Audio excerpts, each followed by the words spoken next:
At the age of 16 in 1984, Martin Bryant was evaluated by Dr. Eric Cunningham Dax. So we know that Dr. Cunningham Dax had come to Australia in the 1960s and was carrying out some of his research into deep sleep hypnosis. Now, where this becomes of a tenuous link between Martin Bryant, his actions during Port Arthur, and the notion that there may have been higher forces at play is to discuss the possibility and the notion of mind control.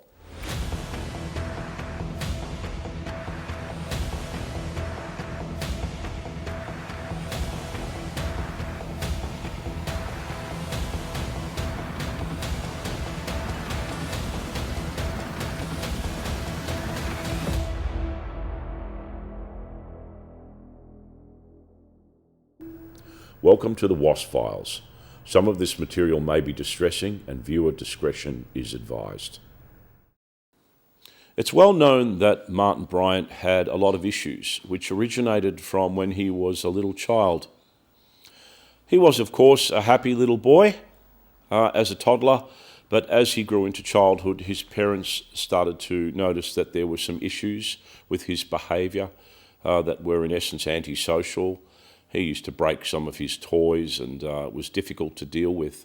This extrapolated when he entered his teens, and at the age of 16 his parents basically realised that he had some emotional and perhaps psychological issues, and so they convened an evaluation to determine what was going on with their son Martin.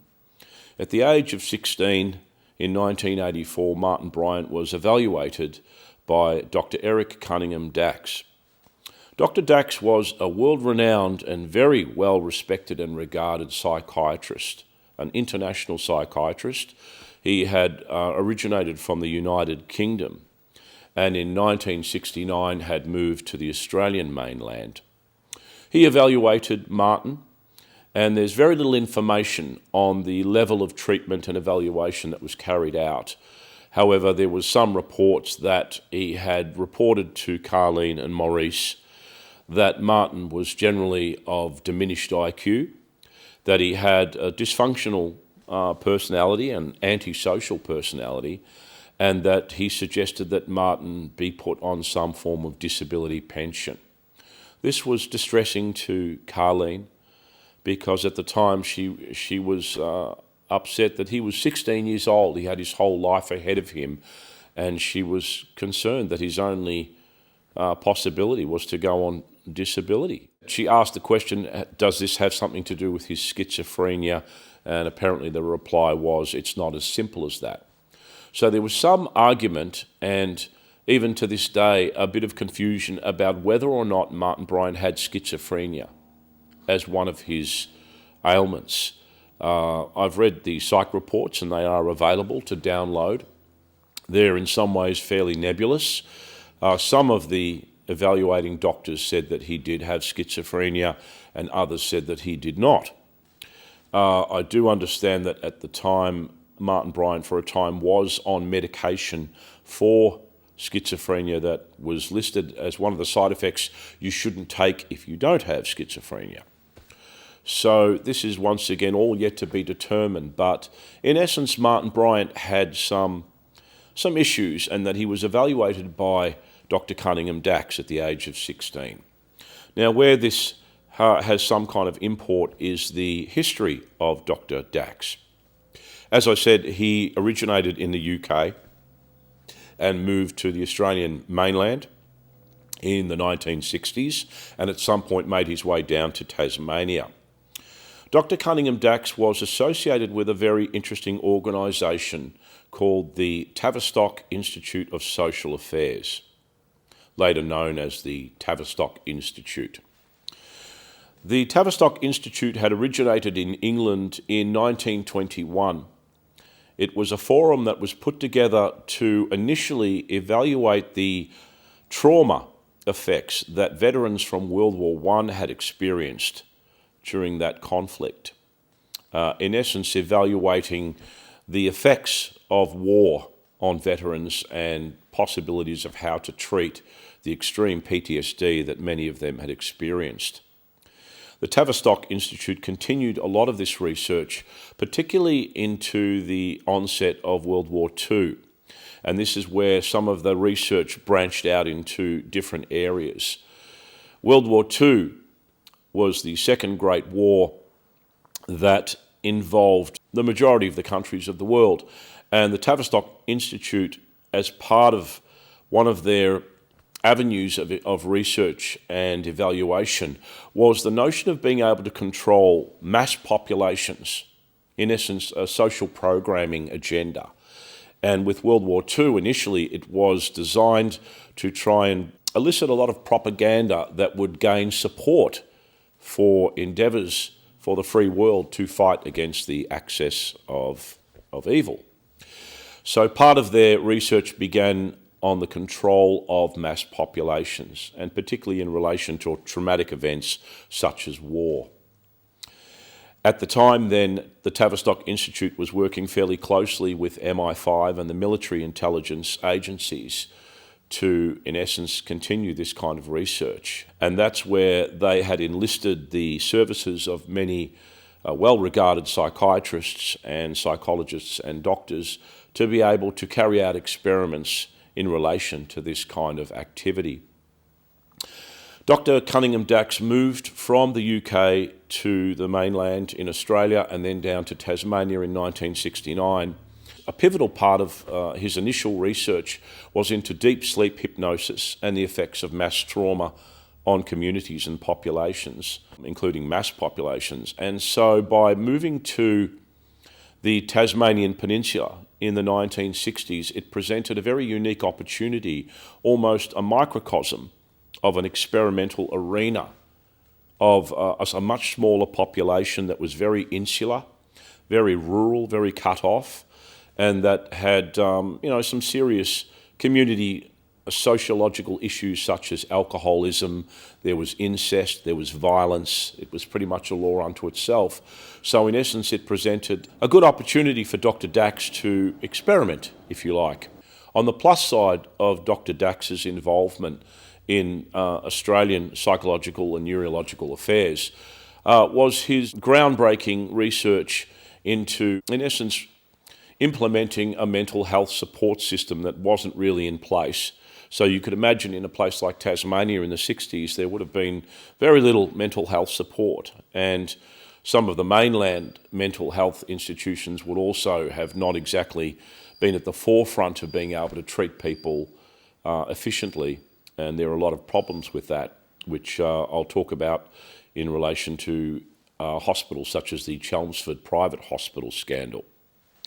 So Dr. Dax had also been pivotal in implementing an Australian mental health support regime and in essence trying to modernise a fairly antiquated system.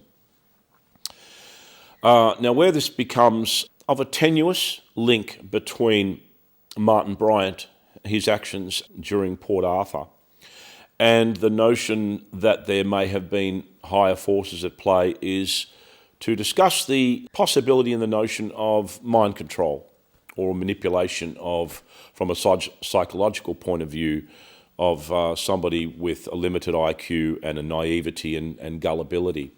Now, before everyone goes racing for the alfoil, I want to discuss the notions of mind control from a factual point of view. Most people would have heard of MKUltra. MKUltra, contrary to popular belief or perhaps public knowledge, was a fact. MKUltra was associated with Tavistock Institute and was implemented by the Central Intelligence Agencies way back in the 60s when they were known as the OSS, the Office of Strategic Services. This came about because during the conflict of the North and South Korean War, in which the United States was involved in the 1950s, American prisoners of war were returned from captivity, and once they were debriefed, it was noticed that they were exhibiting some very disturbing signs that seemed to suggest that they had been, in essence, brainwashed. They were spurning, Western ideals and capitalism and the notion of the free world, and in essence, some of them defected back to communist states. So this was the precursor to the notion of what they called the Manchurian Candidate. A film was made in the 1960s with Frank Sinatra and Janet Leigh, which was, in essence, dramatising that notion that soldiers had come back from the war and had been unwittingly experimented on by the North Koreans and turned into unknowing and unwilling assassins that could be triggered with certain code words or sounds and then become assassins but have no knowledge whatsoever of what they would have just carried out. If we may proceed with the demonstration. Raymond. Who is that little fellow sitting next to the captain? That's Bobby Lembeck. Our mascot, I guess you'd call him. Doesn't look old enough to be in your army. I guess he isn't, but there he is, ma'am. Captain Marco, will you be good enough to lend Raymond your pistol, please? Yes, ma'am.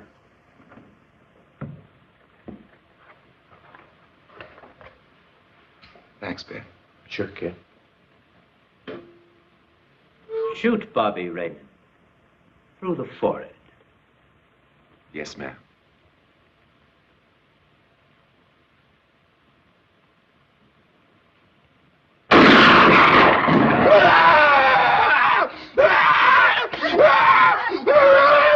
Wake up. It's all right. It's all right. It's all right. It's all right. All right. All right. That's the same dream again.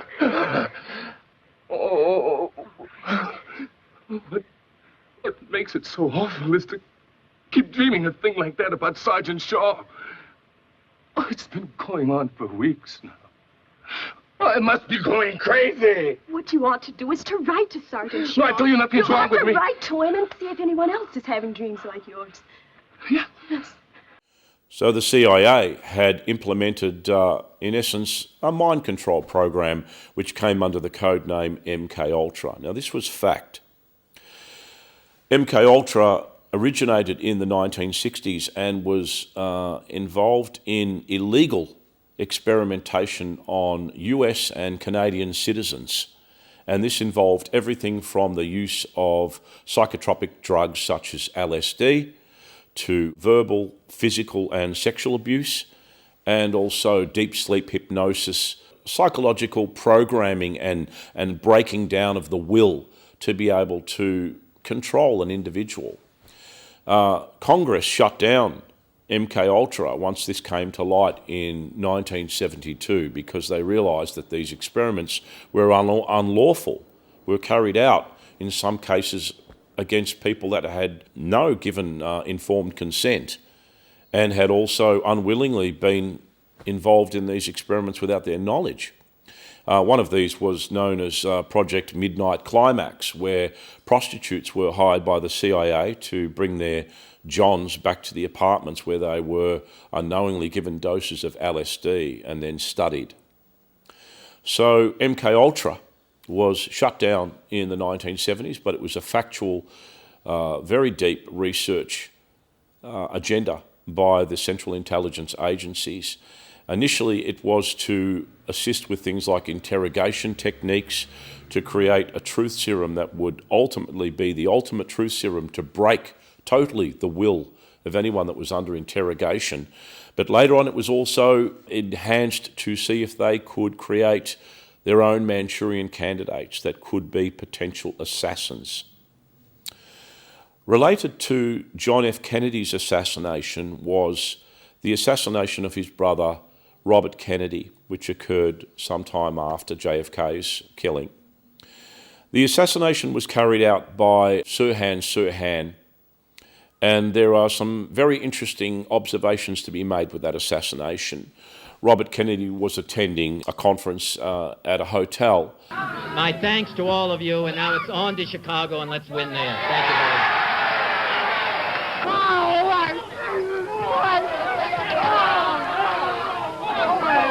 Shoot it, please shoot it. Oh, no. Close the door. Oh, my God. Senator Kennedy has been shot in the head. I am right here. Rafer Johnson has a hold of a man who apparently has fired the shot. He still has the gun. The gun is pointed at me at this moment. And at the time, Sirhan Sirhan recalls seeing a beautiful woman in a polka dot dress in a pantry, smiling at him. And his impression was that he had to go and kiss that woman. So he walked into the pantry and she touched him on the shoulder, and that was the last thing he remembered. Then he was arrested for shooting Robert Kennedy, and there's some indications that that shooting also wasn't carried out by a lone gunman. I started searching for coffee. That was all what I wanted to do.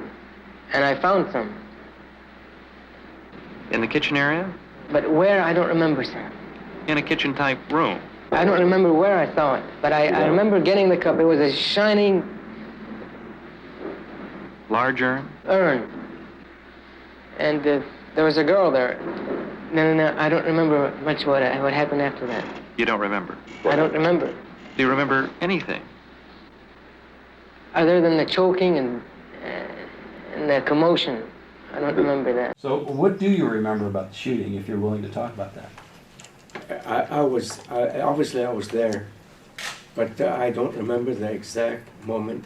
I don't remember pulling my gun out of my body or whatever it was located, and I don't remember aiming it at any human being. I don't remember any of that, Mr. President. And I've said that from the get-go. When investigators visited Sirhan Sirhan's apartment, they found a diary in which was written over and over again, I must kill Kennedy, I must kill Kennedy, I must kill Kennedy, I must kill Kennedy. So the classic woman in the polka dot dress is considered a possibility that Sirhan Sirhan may have been an early recipient of the MK mind control program, or specifically Project Artichoke, which was designed to create unknowing and unwitting assassins that could be triggered with an icon like a woman in a polka dot dress. Related to that is another factual incident involving a very young man who had a very high IQ of 148 at the tender age of 16. He was very intelligent, very quiet, shy, withdrawn person, just a boy really, but his IQ enabled him to be entered at the age of 16 into the Harvard University in the 1960s. So given his intelligence, and there was embraced by the alumni of the university, where he finally felt at home, where he could converse with people on his intellect level, where he made friends with some of the other university graduates and so on. At some point during his tenure at Harvard, this young man came under the tutelage of Professor Henry Murray, and they became, almost friends. But at some point, Professor Henry Murray said, "Look, we're conducting some experiments, interesting sociological experiments we'd like you to take part in."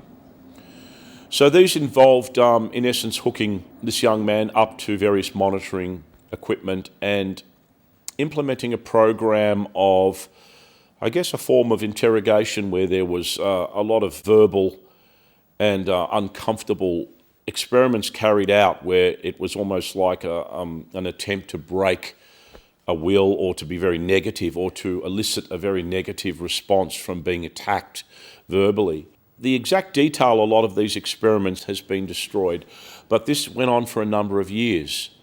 It was then reported that by his colleagues at the university that this young man became very withdrawn, very quiet, and entered a very sort of dark place and spurned the friendships that he'd made at the university.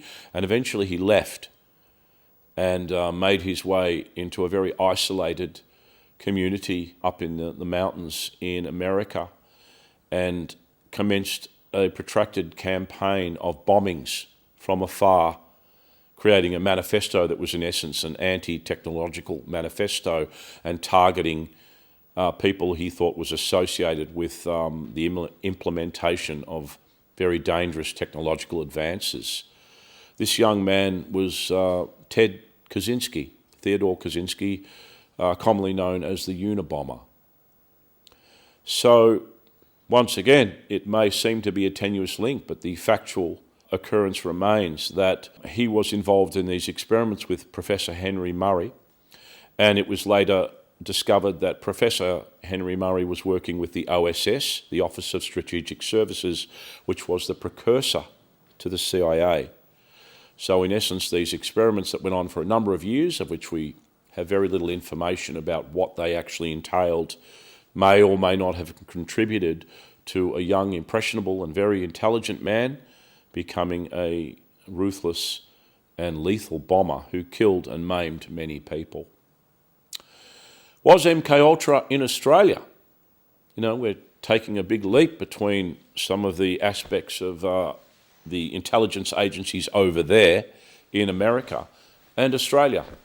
So we know that Dr. Cunningham Dax had come to Australia in the 1960s and was carrying out some of his research into deep sleep hypnosis.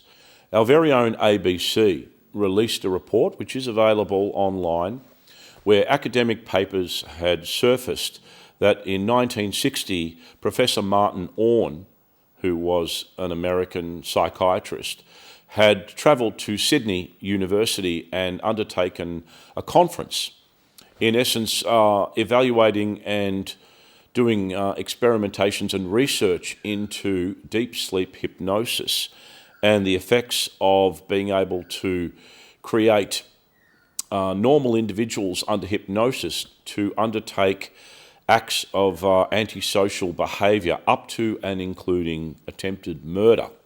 This professor had come to the conference and had worked with Dr. Peter Sheehan, who had basically been introduced to Martin Orne and Professor Philip Sutcliffe. And they were basically told, look, we're doing these experiments. And so these involved hypnotising people and, in essence, creating an environment where they were given a parameter of having a dangerous experiment. So they were told, for instance, you're holding a vial of nitric acid, and there would be someone standing across from them.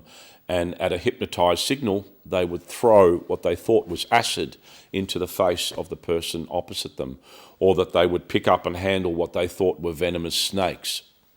This was designed to, in essence, confirm that hypnotised individuals, under certain circumstances, could create very dangerous aspects of antisocial behaviour. Peter Sheehan later found out that he was unaware that Professor Martin Orne had been funded by the CIA's MKUltra program. So this was carried out in Sydney. At the time, there were 5 major hypnosis research centres in the world. 4 of them were in the United States. The 5th one was in Sydney, New South Wales. So there is a link between the activities of the CIA, the Tavistock Institute and MKUltra, which in essence was a social programming, mind control agenda that was carried out, and a very tenuous link through Dr. Cunningham Dax to Martin Bryant. Does it mean that Martin Bryant was perhaps MKUltra'd? Once again, it's a huge leap of conjecture, but I felt that it was important to explore that link. Interestingly enough, a few weeks after the Port Arthur Massacre, a young man by the name of Dion Gary Yost, who was 23, carried out an attempted mass shooting in the Northern Territory in a town called Palmerston, where he injured a civilian and 4 police officers. Dion Yost went to the same high school that Martin Bryant had attended some years earlier. So, once again, coincidence, but the notion that 2 potential mass shooters came from the same high school in Tasmania around the same time suggests the possibility that there was an environment where that could be created. All of this material is available online, so before anyone starts throwing around claims of tinfoil hat and conspiracy theorists, they should at least acknowledge that there are activities that are undertaken by not only governments but our intelligence agencies and foreign intelligence agencies that do affect some of the activities that take place in our own country, and that some of these were carried out illegally, unwillingly, and were in essence experimentations on the civilian population.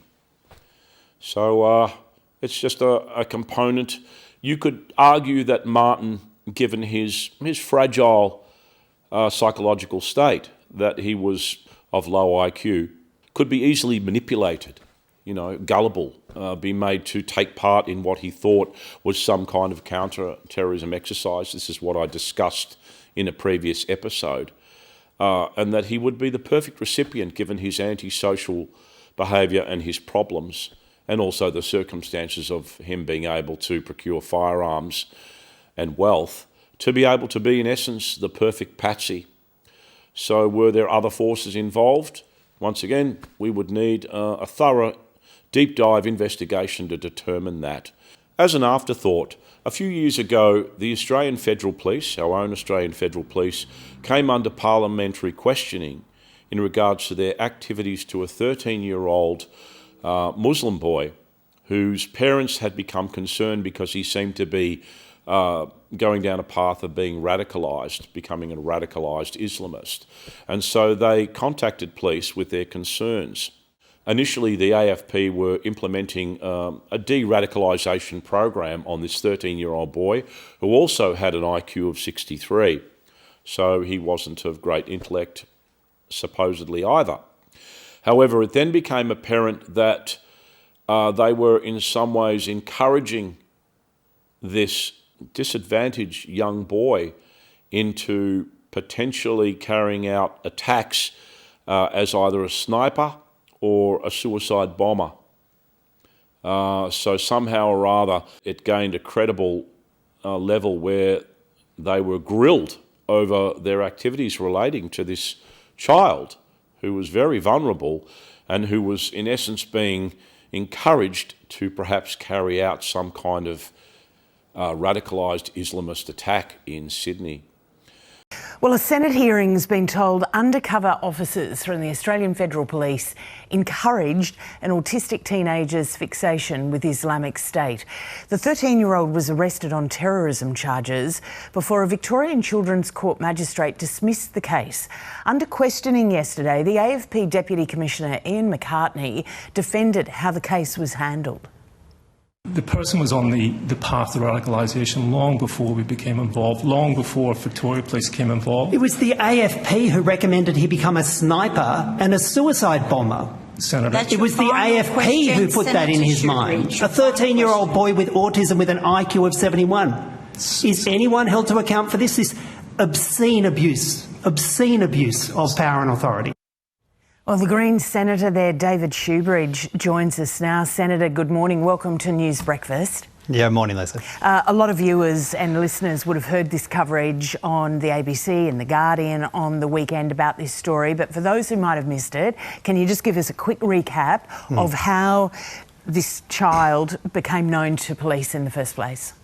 Well, this 13-year-old boy who had a low IQ, an IQ of no more than 71 and autism, had shown some interest in ISIS. It really troubled his parents. His parents were from a non-English speaking background, and they went to the police. And they went to the police asking for help and saying, look, we're worried about our son. He seems to be looking at some of these images online.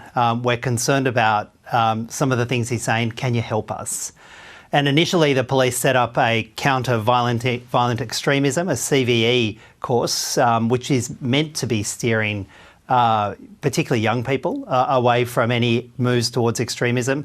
But then within a handful of months, it went from that to a covert police operation where the AFP and the Deputy Commissioner you saw in that exchange, the Deputy Commissioner approved a covert operation against a 13-year-old boy with autism, where an operative played two different guises and actively encouraged him towards extremism, put in this child's head the idea of becoming a suicide bomber, put in this child's head the idea of becoming a sniper, started introducing extremist language to him and drove him on a pathway towards extremism. And when the transcripts of those exchanges were reviewed by the magistrate was horrified. And very unusually, ordered a permanent stay on the proceedings and was deeply critical of the AFP's conduct. Yeah, Ian McCartney yesterday was saying things like it was not our intent or purpose for that to happen. Was there anything out of yesterday's hearing that gave you any comfort? Well, no, I think worse than no comfort. I was deeply troubled by a complete lack of remorse, a complete lack of regret, and seeking to justify, in that case, the second most senior person in the AFP, seeking to justify doing a covert operation against a 13-year-old boy with autism whose parents had come to the police seeking help and wanted to direct him on a pathway away from extremism. And also, I think we should put this in context. They charged this boy with a series of charges, and the AFP only charge less than 400 people a year. With their thousands and thousands of police and additional resources, they only charge less than 400 people a year, and they sought to justify that in the estimates hearing by saying they only go after high-value targets. And when I said to them, how could you identify a 13-year-old boy with autism whose parents were looking for help as a high-value target, we just got this sort of wall of indifference. Senator, the AFP put out a statement saying that they are going to appear at Senate estimates next week, where further information is going to be provided about this complex or the complex terrorism environment. Clearly, it is a world that we don't know what's going on behind the scenes, but is your point still now that someone needs to be held accountable for what happened? Well, absolutely. We had an AFP officer, instead of taking a child away from extremism, the magistrate found that what the AFP did was utterly destructive of the efforts of countering violent extremism, utterly destructive of the efforts that the family and a counsellor were making to take the child away from extremism. We had the AFP driving a child towards extremism. And we had the second most senior member of the AFP signing off on a covert warrant against a 13-year-old boy with autism and a low IQ when his parents had come to them for help. This is the kind of action that drives a wedge between communities and the police. It does everything wrong, and I found it extraordinary that at best we're getting a series of internal reviews. Police investigating police here will not hold anyone to account. Just very quickly before you go, Senator, can you tell us how the boy is doing now? Well, I've only spoken at one remove I haven't spoken directly to the family. I've heard through the lawyers, indirectly through the lawyers, that obviously, you know, it's deeply upsetting and troubling, as any family would be upset and troubled by this. I haven't spoken directly to the family, but I can only imagine what a family feels like. You put your trust in the system, you put your trust in police, you reach out looking for help, and instead your child is driven down a pathway of extremism, brought before the courts, charged, and the whole life is turned upside down. It's actually one of the most obscene abuses of power that I have seen in my time in Parliament. So this goes to the notion that for those of you out there that have implicit and absolute trust in our governments and authorities, perhaps you need to look a little closely, because sometimes they don't do what they should do, and in some cases they seem to be implementing an agenda that might not be in the best interests of their citizens. So, do we trust our government? Do our government and authorities have our best interests at heart? And can they sometimes have the possibility of being behind such heinous activities as the Port Arthur Massacre? It's not beyond the realm of possibility. Thank you for joining us for this episode of the Wasp Files. New episodes will be uploaded every Tuesday at 7 p.m. Feel free to share far and wide, and please see the links to the Dropbox files and information relating to the episodes.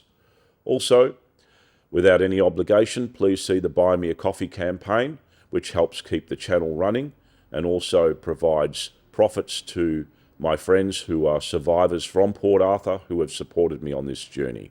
Thank you.